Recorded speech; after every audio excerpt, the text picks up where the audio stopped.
بسم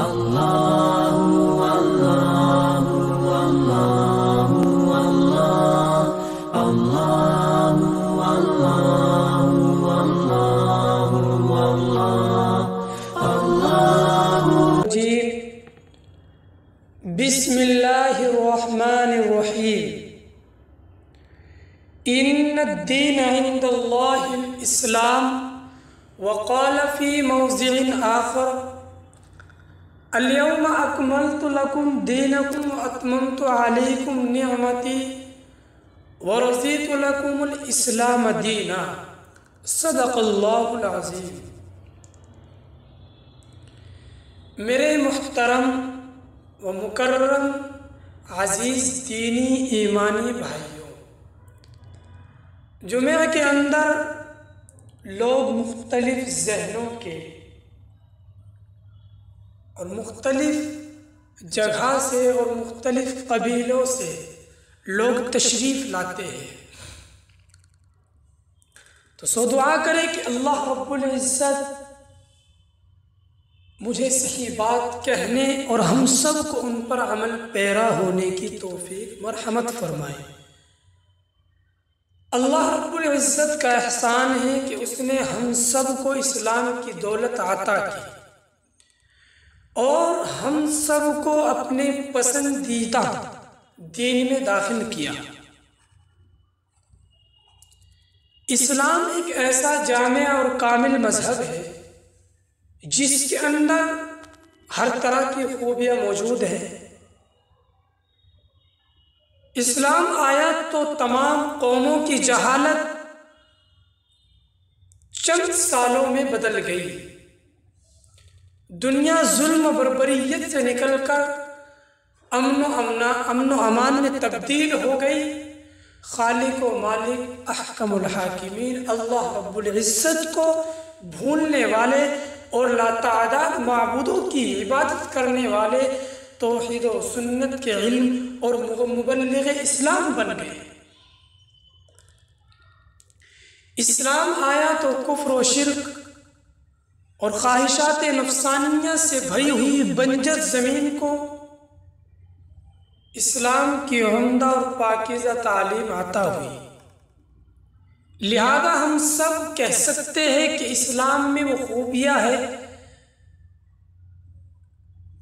جن سے دوسرے مذاہب، دوسرے ادیان کلی طور پر خالی ہیں۔ اسلام امن و امان کا پیغام سکھاتا ہے، اسلام اتحاد و اتفاق کا سبق دیتا ہے، اسلام ظلم و بربریت سے روکتا ہے، اسلام مظلوموں کا حق دلاتا ہے، اسلام کمزوروں کو انصاف دلاتا ہے، اسلام عدل و انصاف کا سبق دیتا ہے، اسلام نے نہ کبھی ظلم کیا ہے اور نہ ظلم کرنے کی اجازت دی ہے۔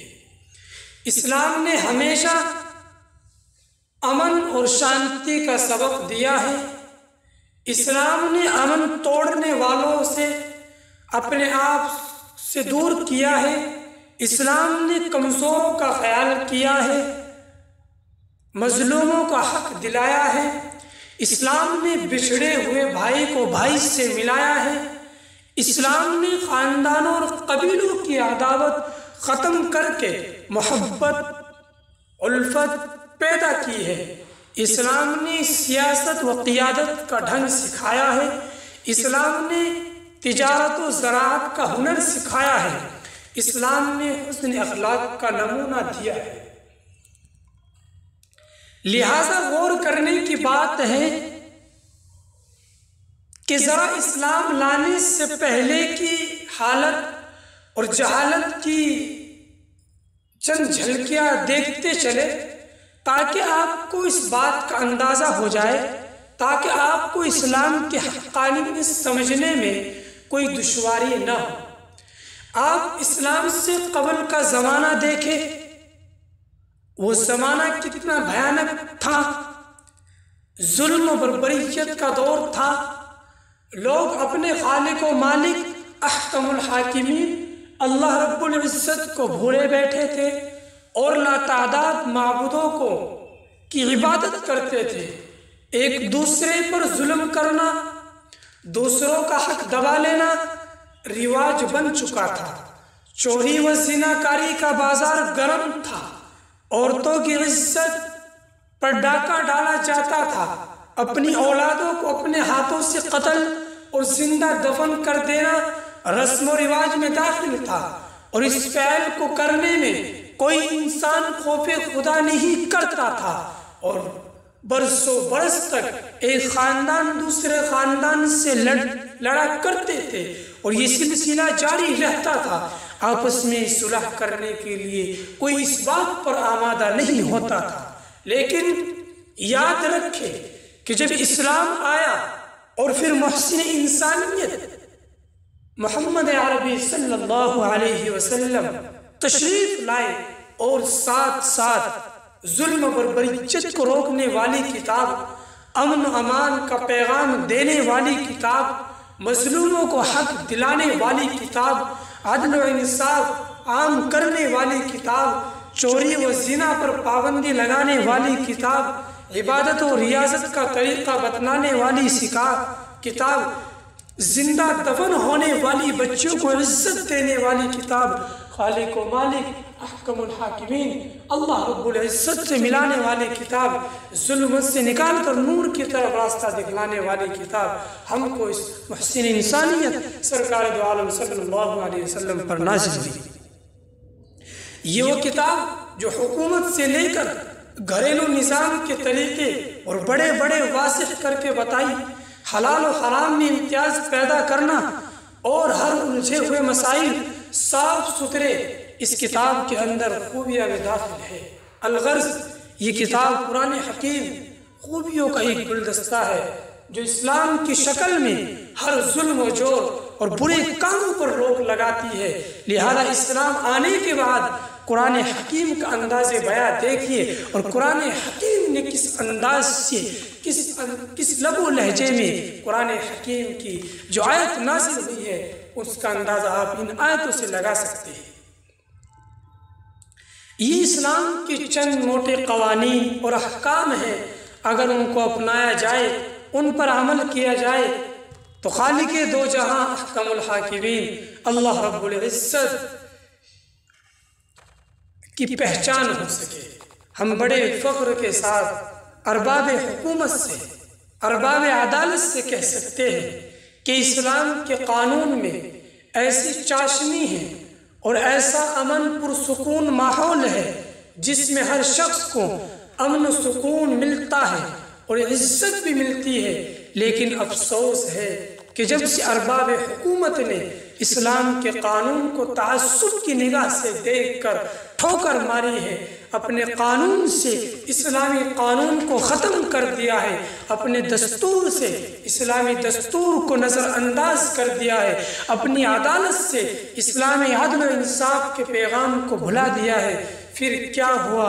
ملک میں ظلم و بربریت کا دور شروع ہوا، چوری و زناکاری کا بازار گرم ہوا، جب چاہے جسے چاہے قتل کر دے، جس کے چاہے ریپ کر دے، جس کے ساتھ چاہے زناکاری کرے۔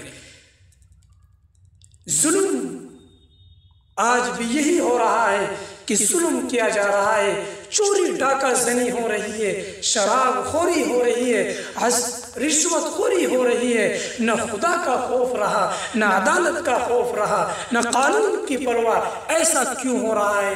اس لیے کہ اسلام نے جو قانون دیا تھا، اس لیے کہ جو اسلام نے قانون بتایا تھا، ان کو عدالتوں سے باہر کر دیا گیا۔ آج ہم ارباب حکومت سے چیلنج کے ساتھ اور بڑے وثوق کے ساتھ کہتے ہیں کہ اگر عدالت چوری کرنے والوں کے حق میں فیصلہ دے، زنا کرنے والوں کے حق میں فیصلہ کرے، کسی کی طاقت نہیں کہ ان کی عصمت دری کرنے کی خاطر قدم اٹھائے، کسی کی جرأت نہیں کہ کسی کے قتل و غارت کے لیے کسی کا ہاتھ اٹھے۔ اسلامی قانون کو اگر عدالتوں میں داخل کر لیا جائے، اپنے آئین میں شامل کر لیا جائے، تو پھر سکون ہی سکون کا ماحول ہوگا۔ ہر شخص کے دل میں ایک دوسرے کا احترام اور خیال ہوگا۔ اسلام کا سبق جس میں ہر شخص کی عافیت ہی عافیت ہے، یہ بات وضاحت کے طور پر عرض کرتا ہوں کہ دور حاضر میں بہت سے ایسے ناواقف لوگ ہیں جو اسلام کے خلاف طرح طرح کے اعتراضات پیدا کرتے ہیں۔ کبھی قرآن پر اعتراض کیا جاتا ہے، کبھی نبی اکرم صلی اللہ علیہ وسلم کی ذات کو آڑ بنا کر کیچڑ اچھالا جاتا ہے، کبھی عورتوں کے مسائل اٹھا کر اسلام کو بدنام کیا جاتا ہے کہ اسلام نے عورتوں کا خیال ہی نہیں کیا، اسلام نے عورتوں کو مظلوم بنا دیا، اسلام نے عورتوں کو بے سہارا بنا دیا۔ ہم کہہ سکتے ہیں کہ اسلام نے عورت کے ساتھ ظلم نہیں کیا، بلکہ اسلام نے عورت کو عزت و مقام دیا ہے، اسلام نے عورت کی عزت کی حفاظت کی ہے، اسلام نے پورا حق ادا کیا ہے، اسلام نے بے حیائی اور بدکاری سے عورتوں کو بچایا ہے۔ لیکن افسوس ہے کہ جس اسلام نے عورت کو گھر کی ملکہ قرار دیا تھا، آج اسی گھر سے نکال کر گلیوں اور ہوٹلوں کی زینت بنا دیا گیا ہے۔ ہم چیلنج سے کہتے ہیں کہ اسلام پر اعتراض کرنے والوں، تمہارے قانون نے عورتوں کو مقام و مرتبہ نہیں دیا جو اسلام نے عورت کو عزت و مقام دیا ہے۔ آج یہ بات کوئی ڈھکی چھپی نہیں ہے کہ جب اپنوں یا غیروں نے اسلام کو انصاف کی نگاہ سے دیکھا ہے تو اسے اسلام کے تمام قوانین و مسائل بڑے صاف ستھرے انداز میں، اور ایک وقت ایسا آیا ہے کہ ان کی زبان سے اسلام کی خوبیاں کی تعریف کرنے پر مجبور ہو گئے۔ ہمارے پاس ایک نہیں بلکہ سینکڑوں ایسی تحریریں غیر مسلموں کی موجود ہے جنہوں نے اسلام کی خوبیوں کو بیان کیا ہے۔ کسی نے کہا ہے کہ اسلام اپنے ہر حکم میں کامل اعتدال ملحوظ رکھتا ہے جس کی نظیر دنیا میں کسی اور مذہب میں نہیں ملتی۔ کسی نے کہا ہے کہ اسلام دنیا کا واحد مذہب ہے جس نے انسان کو اشرف المخلوقات بنایا ہے۔ کسی نے کہا ہے کہ اسلام کا وہ طریقہ امتیاز ہے جس میں دنیا کا کوئی مذہب اس کی ہمسری کا دعویٰ نہیں کر سکتا۔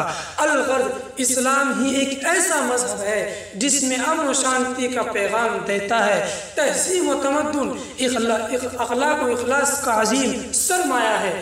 دعا کرے کہ اللہ رب العزت ان باتوں پر عمل کی توفیق مرحمت فرمائے۔ اللہ تعالی ہم سب کو اسلام پر چلنے اور اس کی حقیقت دوسروں تک پہنچانے کی توفیق مرحمت فرمائے۔